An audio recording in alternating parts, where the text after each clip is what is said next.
Ngayon, ito-turn na naman natin ang new chapter. Second chapter ng book niya. my God. So, The third. kung, ayun, ano naman yung ano natin, yung te dun sa, ano mo? Second chapter. Second chapter.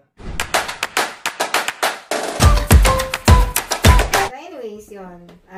Sabi ko na lang, hanggat sa nakilala ko tong, nag-meet up kami doon, tapos pinakilala ko sa buong angkan. Tapos, syempre, inisip ko, nung nakilala ko tong Pinoy dito, inisip ko na, bakit na ako magtsatsaga sa ano? Pinakilala mo rin kay ate? Kilala na niya. Ay, kilala mo na? Kilala na niya. Nakilala niya kasi, nung kami na, kasi lately na rin naman siya dumating. Dumating siya lately na. So, kami na nun. Nakilala ko siya na nagkausap kami, na second time around na nakita niya. Sabi niya, akala daw niya kasi akin yung anak ay sa kaibigan ko yun. Sabi, nag-ano kami dyan sa DM, nagpalit ng diaper ng anak ng kaibigan ko. Tapos ako yung parang nagiging ano kasi, yung baga namimiss ko yung may baby. Mahilig talaga ako sa bata. Iyon, sabi niya, nung nakita kami sa Christmas party, sabi niya, ay, ito yung babae na ano, ganyan. Tapos kinausap niya ako, sabi niya, hi, ikaw yung kasama ni ganyan. Sabi ko, oo. Asan siya? Kasama mo ba? Sabi ko, darating din siya. Sabi ko, kasama din siya. Lagi niya kinakulig yung number ko. Sabi ko, hindi ako magbibigay ng number sa'yo. At saka, may boyfriend ako, di ba? Hindi naman ako to-timers. So, sabi ko, hindi. Tapos, kinulit niya yung isang kaibigan namin na, pahingi naman ang number niya. May number, tapos nag-disco kami. Tapos, bigla siya tumawag. Nasaan kaya? Sabi ko, nasa disco. Kanina pa nagsasasayaw. Tapos, wala, ganyan. Hindi pa pala kayo, madaling galit agad? Hindi pa kayo umuwi. Sabi ko, gusto mo, sumama ka dito. Ay, concern pala. Sabi niya, pumunta ka na lang sa bahay. Pupunta ako sa bahay ng lalaki. No way! Ano ako? Kalad ka rin? No way! Sabi ko, kung gusto mo, pumunta ka sa bahay ko. So, hanggang sa tumawag na siya, nang tumawag. Halos araw-araw na siya. Hello, kamusta? Good morning. May text messages. Na parang nakukulitan na rin ako sa kanya. Sabi, akala niya kasi dalaga ako. Akala niya dalaga ako. Dito yung Hindi ka pa nagkwento ng mo sa buhay? Hindi ko naman siya, sinasabi ko lang sa kanya na may anak ako. Dalawa. Hindi siya naniniwala. Kasi nga, wala sa itsura. Wala na sa itsura. Hindi, sabi ko, meron na nga akong anak. Dalawa yung anak ko. Sabi niya, hindi ako maniniwala. Punta ako sa'yo. Sabi ko, sige, ganyan. Paano ba sumakay sa'yo? Sabi ko, sakay ka ng ganito, ganyan. Hanggang sa nakarating siya sa bahay. May pa yun? May pa 3 bulaklak.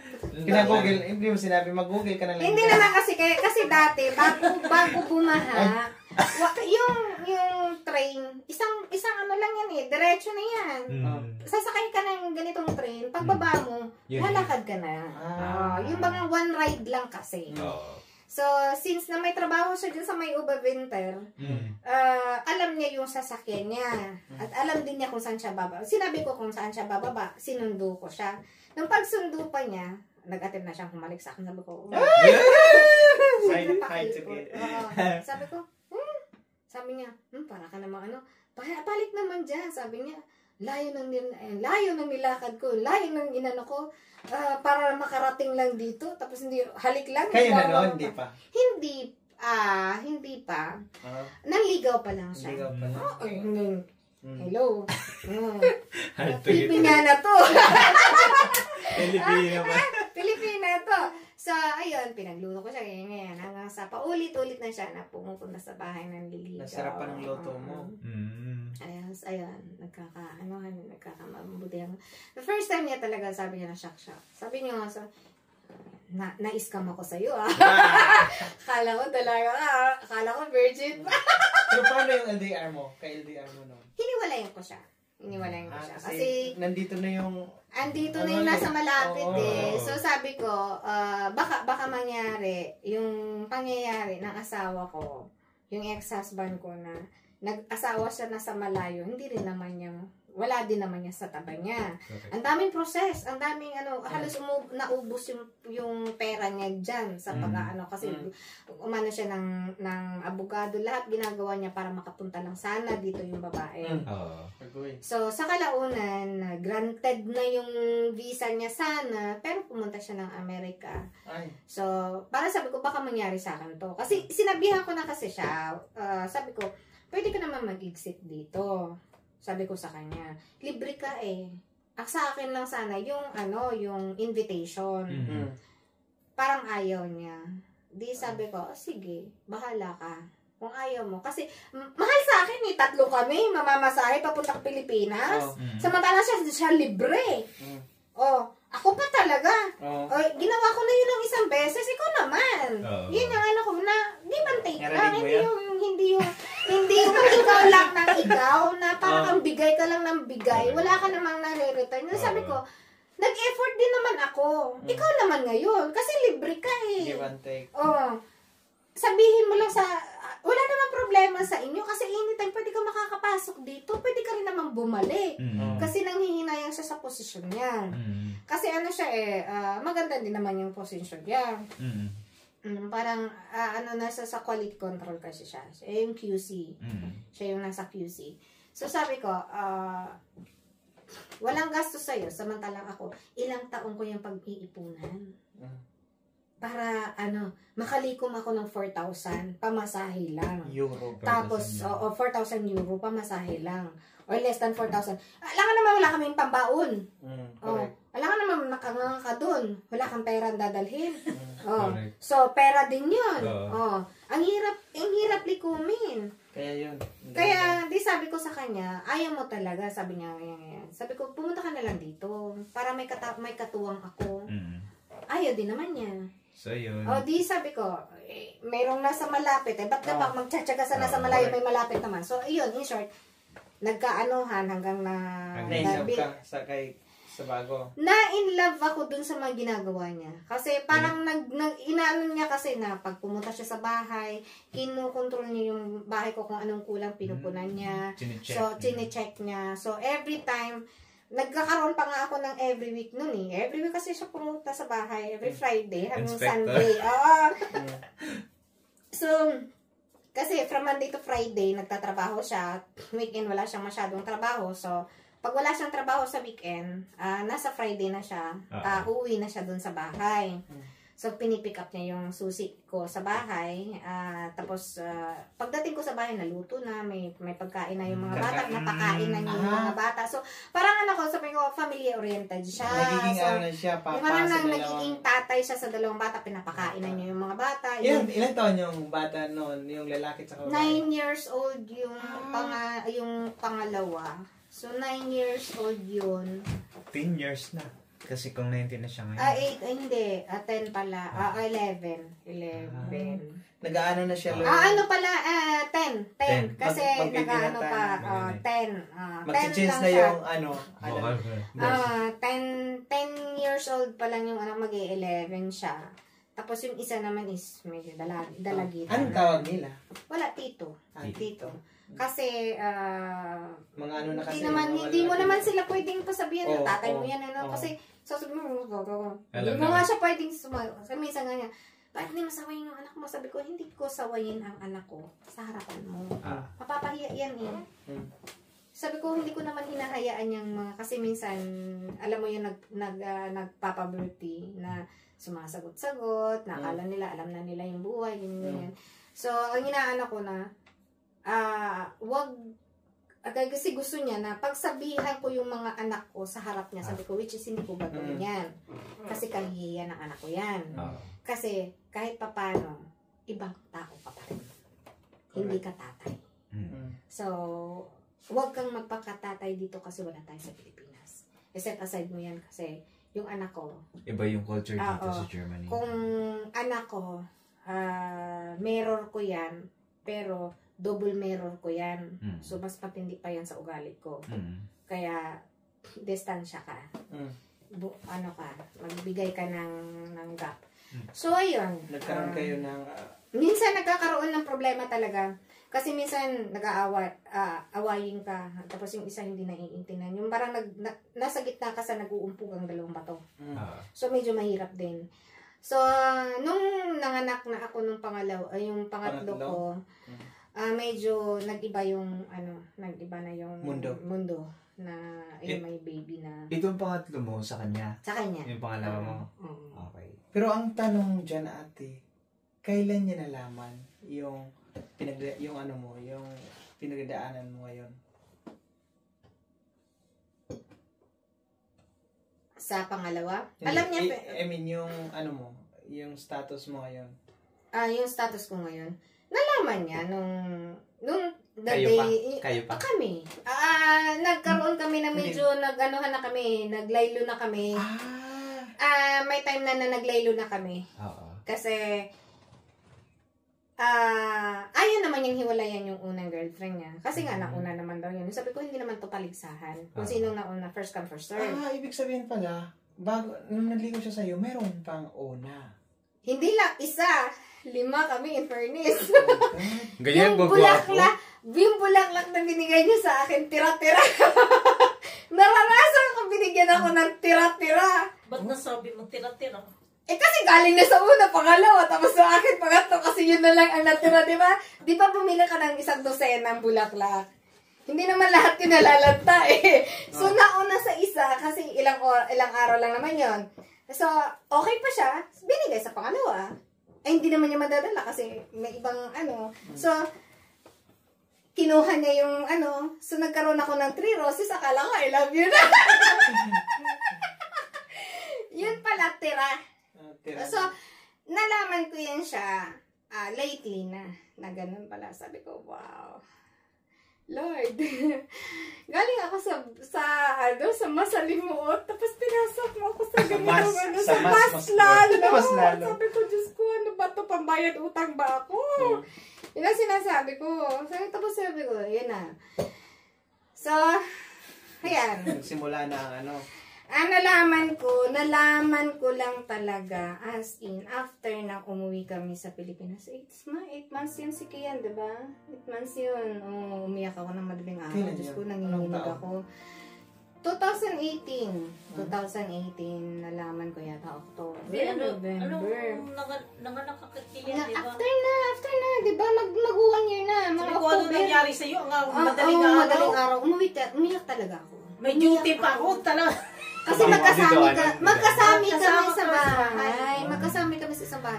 Tapos yung sabi ko, yung isang kaibigan ko talaga na from the start na galing ako sa working student kasi from the start talaga is yung buhay ko, ako yung nagpapaaral sa sarili ko from grade 2. Grade 2 ha, imagine mo yan. Hanggang gumraduate ako ng high school. Hanggang high school nga lang. Parang Carly tayo lang. Parang kami. Ganyan din kami. Working student. Hindi, normally, kaya akong tustusan ng mga magulang ko. Kasi lang may nagkaroon ng favoritism. Tapos parang halos na, gumuho kasi yung mundo na tatay ko nung nalaman niya yung anak niya, paborito niyang anak, hindi na nag-aral. Kasi bobo naman talaga. Kahit anong gawin, bobo talaga. Mahina talaga siya, as in. So, palakol ba naman lahat ng grade? Ayun, umiyak ako. Kasi may parang may something. May alam mo naman yan eh. So, na-hack ko yung Facebook niya. Hacker pala. Diyos ko, nanginginig talaga ako. Para akong binungusan ng malamig na tubig. So, parang nag-breakdown ako. Nag-breakdown sa Pilipinas ka nun, te? Dito sa Germany. Ang pinakamasaklap pa dun, na hanggang ngayon, talab pa talaga, tagos sa puso ko. Hindi pala talagos sa puso, tagos sa likod. Yung sama ng loob. Kasi, nalaman ko na in-invite niya yung babae ng February 14. Uy! Yung nasa Valentine's ibang Day. bansa. In-invite niya papunta dito. Which is yung taga-ibang lugar naman, na dito lang din, na malapit lang. Kalalabas ko lang sa ospital. Na CS ako. Kalalabas ko lang. Buti hindi napitungan yung CS mo. Hindi, kasi ano niya eh, sabi niya masakit yung ulo ko, pumunta kayo, yan. Parang literal na pinalayas kami. Na, ayan, ano yun mo na lang yan, isama mo yung kaibigan mo yan. Kasi magkasama kami eh. Isama mo yan yung kaibigan mo, ganyan-ganyan. Di sabi ko, okay, dito na lang kami kasi pagod na rin ako umuwi eh. Kasi kalalabas lang, ngayong lumabas ako, tapos kinagabihan, may alam ng kapatid niya. Ayun, talagang naano ako doon. Nasaktan ka dahil? Siyempre, bubulantang na sa akin lahat. Kasi naano ko lahat ng mga ano nila na nandun na yung mga salita na lahak mo na, di ba? Lahak ko na. Nakita mo na yung lahat mula sa kapatid hanggang sa lahat. Yung sinabi na, huwag kang mag-alala, ikaw naman ang mahal ko.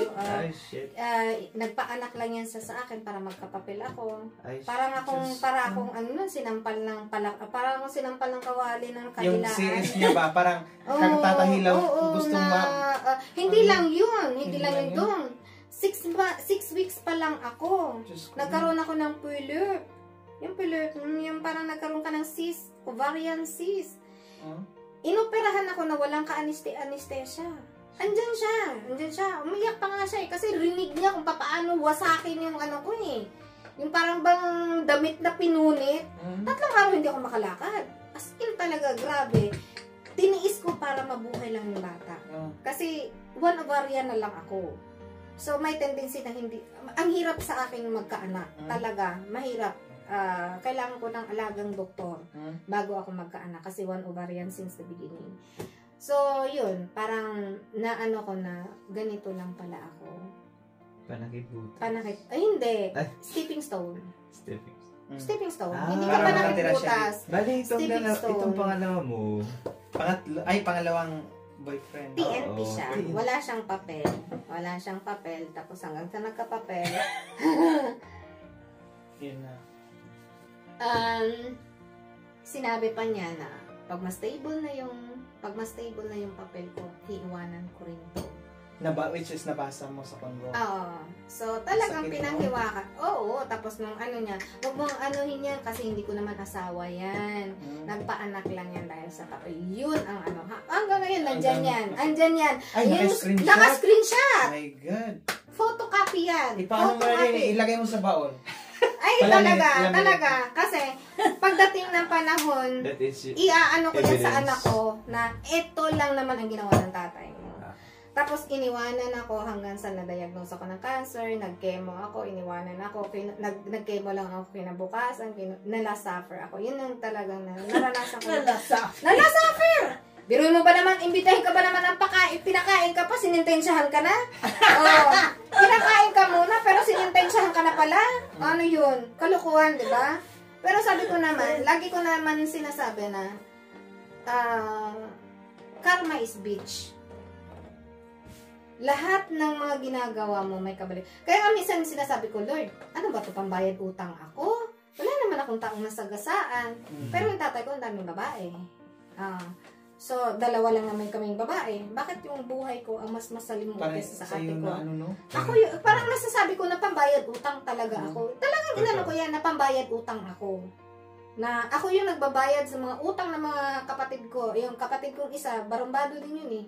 Pero mo, ilang asawa meron siya, ilang anak meron siya. January din yun. Tatay ko January din, magkapareha nga sila. Ang dami nilang mga babae. So parang 2 lang kaming babae, tapos yung ate ko naman. Kung ano yung lalaki niya hanggang ngayon, sama pa rin sila. Kahit through thick and thin, kahit wala silang pagkain, magkasama pa rin sila, hindi naman siya iniwanan. Pero ikaw, in your part, iba, no? Oo, iba. Kaya nga sabi ko, binigay nga sa akin material na bagay. Halos lahat binigay ni Lord sa akin. Pero yun naman ng parte na hindi niya binigay sa akin. Binigay niya sa akin ng anak. Swerte ako sa mga anak. Malas naman ako sa tatay. Parang si Kian na ngayon yung ano mo. Si Kian yung ano ko ngayon, yung parang struggle ko ngayon. Kasi yung parang na-brainwash pa siya. So, pero sabi ko naman, ayoko na. Darating ka sa punto talaga napapagod ka na. Ilan taon na si Kian? 7. So, saan si Kian ngayon? Nandun sa tatay niya. Nandun sa tatay niya kasi binugbog ko raw yan eh. Binugbog ko. Ni-report ka. Yun, Kaya pala yung post mo, minsan, sabi mo yung dating, ano yun? Oo. Nagpo-post siya. Si ate, syempre, ganun talaga pag wala siyang kasi yung parang, parang gusto mo mag-express ng emotion. Bakit may Facebook ka din? Sa YouTube? Hindi, sa Facebook niya. Yan, inaano ko. Parang para bang, tangina, sino ka ba? Sino ka ba dati? Masakit, no? Ikaw yung dating, malayo pa lang yung pulis, nagkakandara pa ka ng tumalon eh.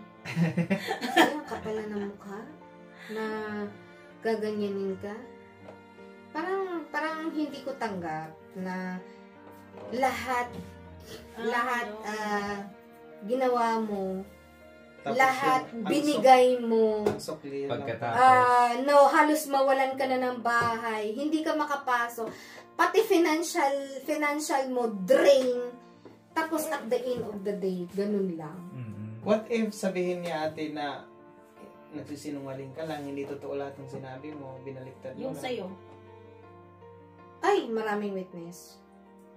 Kahit na ngayon pwede kong ilatag lahat ng patunay. Oo. Kasi talagang lahat ng screenshot na yun, Kung pinotocopy ko. halimbawa ay by accident, syempre kung nanonood siya ng vlogs or mapanood niya itong vlog na to, is there any message for him? Or Sana makonsensya siya na ginawa niya. panawagan ka ba sa... Hindi na ako mananawagan kasi ano naman na yun eh. Kumbaga kung tao kang mayroon kang puso, hindi mo gagawin yan sa isang tao.